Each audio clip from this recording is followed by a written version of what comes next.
මාතර දිස්ත්‍රික්කයේ පළාත් පාලන 17ක ඡන්ද විමසීම් කටයුතු අද පෙරවරු 7ට ආරම්භ වුණා. ඡන්ද මධ්‍යස්ථාන 542ක පෙරවරු 10 පමණ වන විට 20% ඉක්මවා ඡන්දේ ප්‍රතිශතයක් 20% ඉක්මවා ඡන්දේ පාවිච්චි බවට අපිට දැනට වාර්තා ලැබිලා තියෙනවා. ඒ වගේම මැතිවරණ ප්‍රචණ්ඩ ක්‍රියා කිසිවක් දැනට වාර්තා ලැබුණේ නැහැ. පැමිණිලිත් එක පැමිණිල්ලක් පමණයි අද දිනේ ලැබිලා තියෙන්නේ.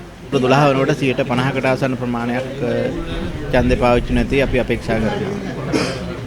මම හිතන්නේ දැනට නම් ඉතා යහපත් කාලගුණ තත්ත්වයක් පවතින අපි විශ්වාස කරනවා ඒ දිගට මේ තත්ත්වය පවතී කියලා. ඊයේත් හොඳ කාලගුණ තත්ත්වයක් පැවතුණා. අදත් අපි අපේක්ෂා කරනවා එසේ පවතී කියලා. මම හිතන්නේ ඡන්ද මධ්‍යස්ථාන 542ක ඡන්ද විමසීම් පැවැත්වෙනවා ඡන්ද ගැනීමේ මධ්‍යස්ථාන විදිහට. ඒ වගේම එම 542කින් අපි ඡන්ද මධ්‍යස්ථාන කොට්ටාශ 222ක ස්ථාන 222ක එම 542 ඡන්ද මධ්‍යස්ථාන එකතු වෙනවා. ඒ අනුව ගණන් කිරීමේ මධ්‍යස්ථාන 222ක් ක්‍රියාත්මක වෙනවා. එම ප්‍රතිඵල ගණනය කරන ප්‍රතිඵල දිස්ත්‍රික් ලේකම් කාර්යාලයේ පිහිටුවා තිබෙන ප්‍රතිඵල මැදිරිය වෙත